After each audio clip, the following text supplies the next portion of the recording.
Heredity and evolution. Last lecture में हमने सारी टर्मिनोलॉजीज पढ़ ली थी, अब हम आगे का पार्ट स्टार्ट करेंगे। ओके, तो as the word suggest heredity, हमने क्या समझा था कि heredity means transfer of characters from parents to offspring. ठीक है, मतलब ऑफस्प्रिंग ने उन सारे कैरेक्टर्स को इनहेरिट किया है फ्रॉम देयर पेरेंट्स। अब ये जो इनहेरिट करते हैं कैरेक्टर्स, उसके लिए देयर आर सर्टेन रूल्स। ठीक है, तो इस लेक्चर में हमें पढ़ने हैं रूल्स ऑफ इनहेरिटेंस, जिसपे मेंडल ने काम किया था। Mendel is known as the father of genetics. He studied various types of rules. उसने अलग अलग एक्सपेरिमेंट्स किए, उससे उसने 3 रूल्स निकाले, that these are the 3 rules for inheritance. तो मेंडल ने जो अपना वर्क था वो पी प्लांट पे किया, गार्डन पी, है ना, जिसको मटर बोलते हैं। So first of all, scientific name of pea is Pisum sativum. It is very important, pea का साइंटिफिक नेम हमें याद होना चाहिए। अब नाउ द क्वेश्चन अराइजेस कि मेंडल ने पी प्लांट क्यों सेलेक्ट किया, कोई और प्लांट क्यों नहीं?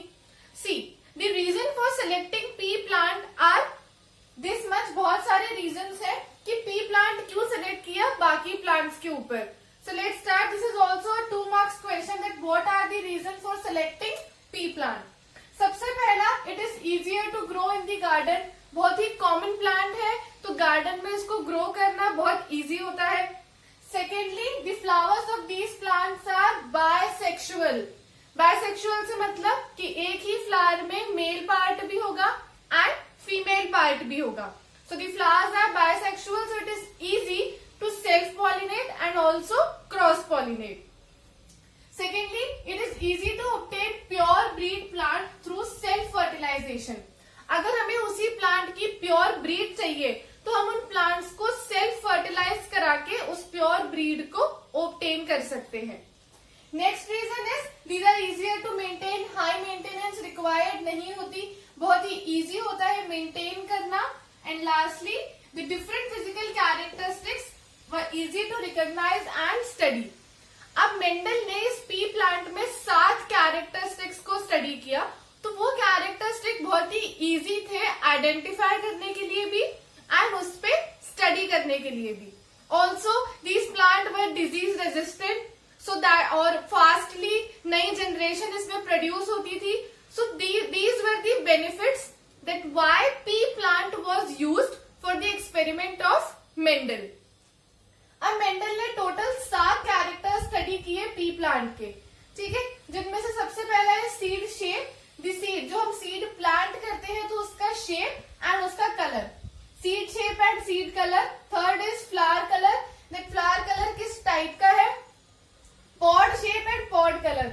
बाय पॉड वी मीन्स जैसे मटर होता है ना, तो मटर का जो आउटर कवरिंग होती है ना, this is known as pod, और इसके अंदर प्रेजेंट होते हैं मटर के दाने।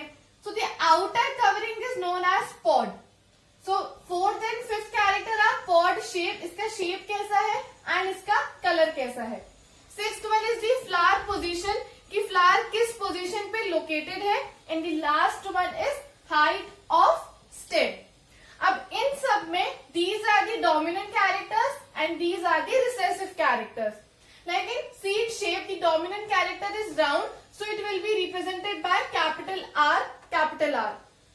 So capital R से represent करेंगे हम round shape को, and wrinkle को हम represent करेंगे small r. ऐसे ही seed color में yellow is dominant, so it will be denoted by capital Y. And green will be represented by small y because it is a recessive character. In flower color, violet is dominant, so capital V, and white के लिए हम use करेंगे small v. In pod shape, it is inflated, so capital I, that means वो फूला हुआ है, and constricted मतलब बिल्कुल shrink हुआ हुआ है, तो it will be denoted by small I. Pod color, green is dominant and yellow is recessive, so it will be denoted by small g. ऐसे ही axial में capital A, terminal में small a. And stem height के case में the dominant character is tallness, so it will be represented by small t, and dwarfness is represented by small t. So you have to learn that in all these characters which are dominant one and which are recessive one. Now next we'll move towards the laws of Mendel.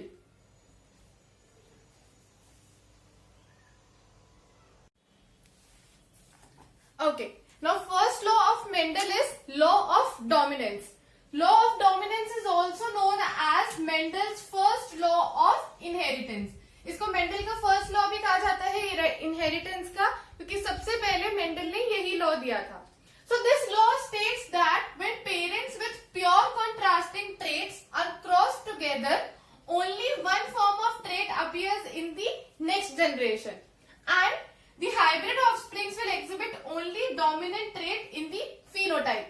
अब हम इसको समझते हैं. देखो, what here is stating that pure contrasting character के साथ हमें parents लेने हैं.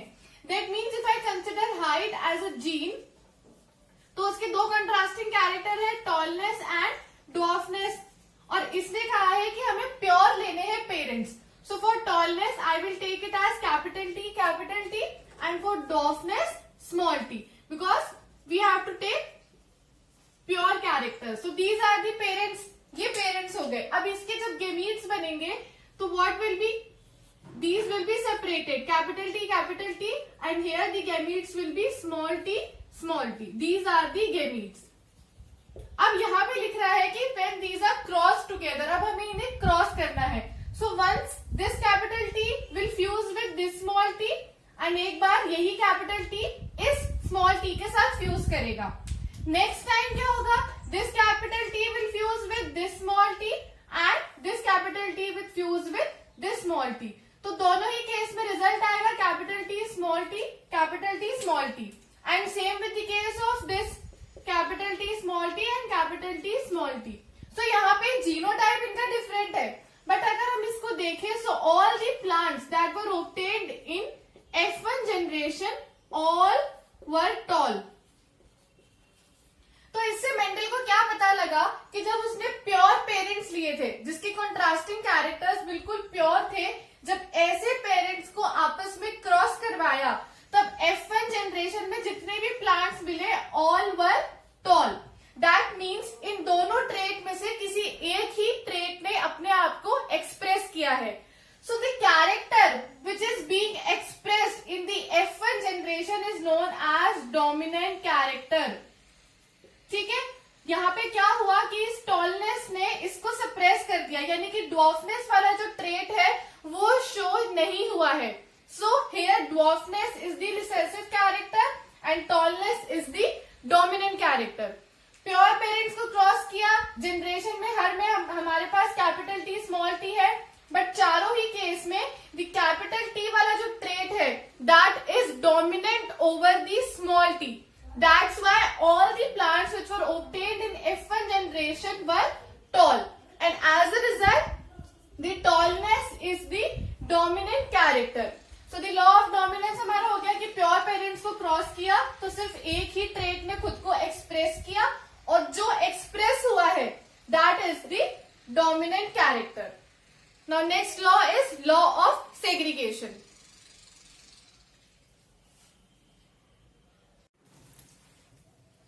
Okay, so now second law of Mendel is law of segregation.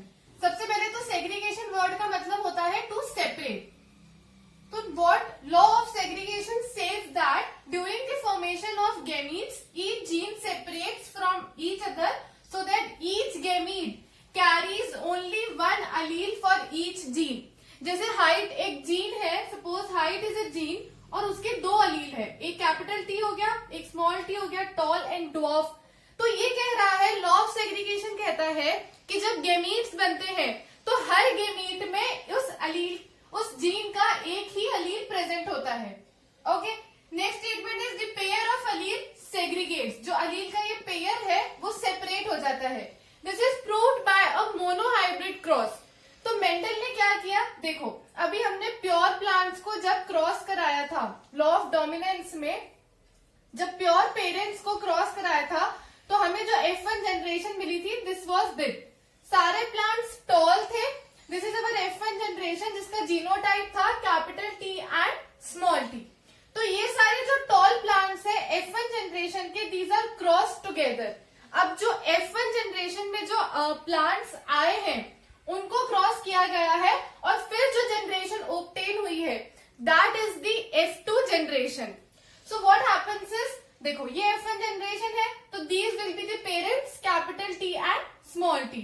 Suppose this is male and this is the female. अब जब गेमीट्स बनेंगे तो गेमीट्स जब बनते हैं तो ये हाफ हो जाता है क्रोमोसोम नंबर. तो आप देखो this is the allelic pair, ये अलील का पेयर है. And when the gametes will be form तो ये अलील का पेयर सेपरेट हो जाएगा. तो दो गेमीट्स बने, इस केस में भी दो गेमीट्स बने और इस केस में भी दो गेमीट्स बने. तो हर एक गेमीट में उस अलील का एक पेयर गया है. दीज सेपरेट्स, ये जो पेयर साथ में था ये गेमीट बनने के बाद सेपरेट हो गया. यहाँ पे यही लिखा है कि गेमीट फॉर्मेशन के टाइम पे जो हर जीन है वो सेपरेट हो जाता है from each other, so that each gamete, हर एक गेमीट में सिर्फ एक अलील होता है उस जीन का. जैसे हाइट एक जीन है तो जब गेमीट बनेंगे तो हर गेमीट में उस जीन का एक अलील आ जाएगा. So these are the gametes. अब देखो क्रॉस करवाते हैं.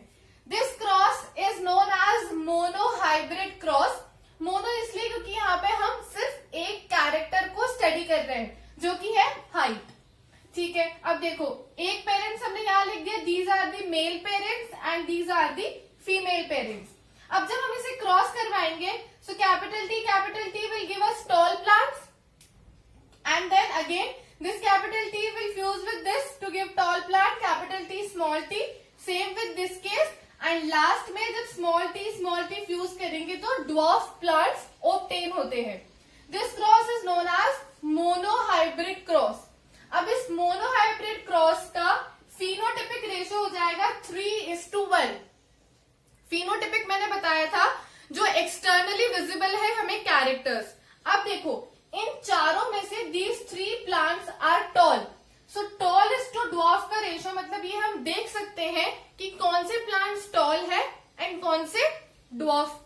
तो 3 plants are tall and 1 is dwarf. तो phenotypic यानी कि external appearance का रेशो है 3:1.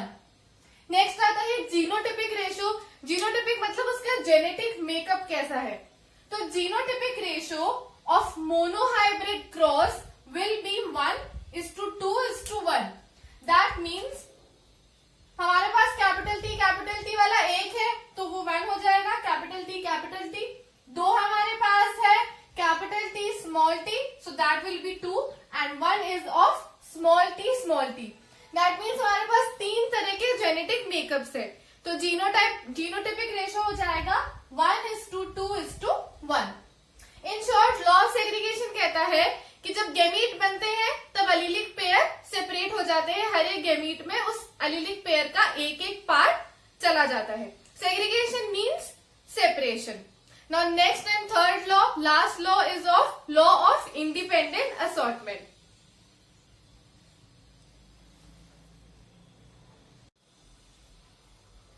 Okay, next and last law of Mendel's inheritance is law of independent assortment. तो सबसे पहले लॉ क्या कहता है, it states that the alleles of 2 और more different genes get sorted into gametes independently of one another.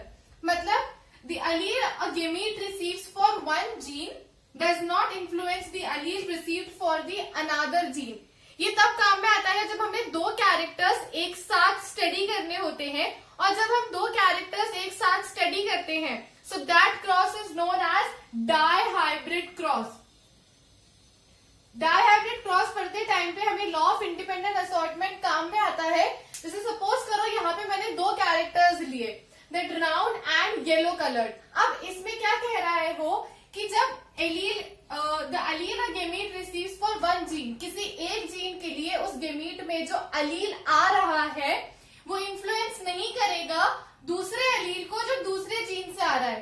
That means if round is one gene and yellow is another gene, तो इसके जब गेमीट्स बनेंगे तो दोनों के जो अलील्स उस गेमीट में आएंगे तो दोनों इंडिपेंडेंटली अपने कैरेक्टर को शो करेंगे, एक्सप्रेस करेंगे, और दोनों आपस में एक दूसरे को इन्फ्लुएंस नहीं करेंगे. Both the alleles will express themselves independently and do not influence the effect of another allele. इसलिए यहाँ पे हम डायहाइब्रिड क्रॉस को करते हैं. सो लेट्स सपोज पहले हमने पेरेंट्स ले लिए राउंड एंड येलो एंड यहाँ पे पेरेंट्स का कॉम्बिनेशन है wrinkled and green. Because capital R capital Y stands for dominant, तो ये हो गया round and yellow. Small R small Y stands for recessive, these are wrinkled and green. जब इन पेरेंट्स के गेमीट्स बनेंगे so these will be like this. Capital R capital Y यहाँ से एंड स्मॉल वाई यहाँ से. So when these gametes will fused, F1 generation is formed having capital R, capital Y, small y. चारों जो obtain होंगे F1 generation में, that all will be same, having the combination round and yellow. Why? Because round and yellow is the dominant character. यहाँ तक की तो बात हो गई. This is the F1 generation. अब हमें जब F2 generation obtain करनी है, so we have to make a cross, and that cross which studies two characters is known as dihybrid cross. ठीक है. अब मेरे पास पेरेंट क्या हो गया? Capital R capital Y small R. This is the parent. ठीक है. अब इस पेरेंट को हमें यहाँ पे अरेंज करना है क्रॉस बनाने के लिए. One side is for male and one side is for female, because male and female are required for the fusion of gametes. Fertilisation होता है. तो अब गेमीट्स कैसे बनेंगे, कॉम्बिनेशन कैसे बनाना है? एक बार तो कैपिटल आर स्मॉल वाई, एक बार कैपिटल आर स्मॉल वाई, एक बार capital R capital Y, capital R small Y, एक बार हो जाएगा small R capital Y and one से स्मॉल आर स्मॉल वाई. ये चारों लिख दिए मैंने. ऐसे ही यहाँ पर भी गेमीट्स बनेंगे. Now we will start fusing the gametes. See, यहाँ पे दोनों में कैपिटल आर है, this is the capital Y. ऐसे ही capital R capital Y small Y हमें मिलाते जाना है. यहाँ पे कैपिटल, यहाँ पे small, so result will be obtain as capital R small Y and the both Y are capital, so this will be capital Y. ऐसा करते करते हमें ये पूरा क्रॉस ऑब्टेन कर लेना है. So this will be known as dihybrid cross. And इसके अंदर हमें जितने भी प्रोडक्ट्स मिले, जितने भी प्लांट ऑब्टेन हुए हैं, this all is the F2 generation. ठीक है. ये सारे ऑब्टेन हो गए. अब F2 जनरेशन ऑब्टेन होने के बाद we have to take out the phenotypic ratio. Phenotypic ratio मतलब जो एक्सटर्नल अपीयरेंस से हमें विजिबल हो रहे हैं उसके कैरेक्टरिस्टिक्स. तो phenotypic ratio of a dihybrid cross is 9:3:3:1, in which 9 stands for round and yellow, 3 stands for round and green, another 3 stands for wrinkled and yellow, and another one stands for wrinkled and green. चलो let's count. Round and yellow की 9 होने चाहिए. Round and yellow होने के लिए क्या condition है कि कैपिटल आर और कैपिटल वाई उस प्रोडक्ट में होना चाहिए. So this is the round and yellow, capital R having capital Y. This is also capital R capital Y. This is also round and yellow and this is also. सब में capital R और capital Y है because it is the dominant, तो वही character express होगा. Same यहाँ पे capital R capital Y. अब यहाँ पे कैपिटल वाई नहीं है. This is round but not yellow. Next ऐसे ही यहाँ पे आर है और कैपिटल वाई भी है. This is also capital R capital Y. ठीक है. This is also capital R capital Y. अब यहाँ पे आर स्मॉल है, Y is capital, so these are not round and yellow. And lastly this is round and yellow, capital R capital Y. बाकी ऐसा कोई भी कॉम्बिनेशन नहीं है पूरे इसमें जिसके पास capital R and capital Y हो. So all the products obtain, उसमें से ये 9 आर राउंड एंड येलो. ऐसे ही करते करते हमें बाकी चीजों की भी निकाल लेने हैं combinations. So the ratio obtained is 9:3:3:1. Question is asked that what is the phenotypic ratio of a dihybrid cross? So the answer will be 9:3:3:1. Okay, so ये थे हमारे आज का लेक्चर में हमने पढ़े मेंडल के रूल्स ऑफ इनहेरिटेंस, जिसमें हमने 3 लॉज पढ़े. लॉ ऑफ डोमिनेंस, जिसमें बताया कि जो एक्सप्रेस करता है खुद को दूसरे कैरेक्टर के ऊपर, that is dominant gene, dominant Aleel. Next law हमारा था लॉ ऑफ सेग्रीगेशन, जिसमें बताया था कि हर गेमीट एक अलील रिसीव करता है उस जीन का, एक ही अलील रिसीव करेगा हर एक gamete. And law of independent assortment में हमने पढ़ा कि इफ मतलब अगर 2 जीन हम स्टडी कर रहे हैं तो उसके जो अलील्स है that will not influence the Aleel of the another gene. That's all for today. Thank you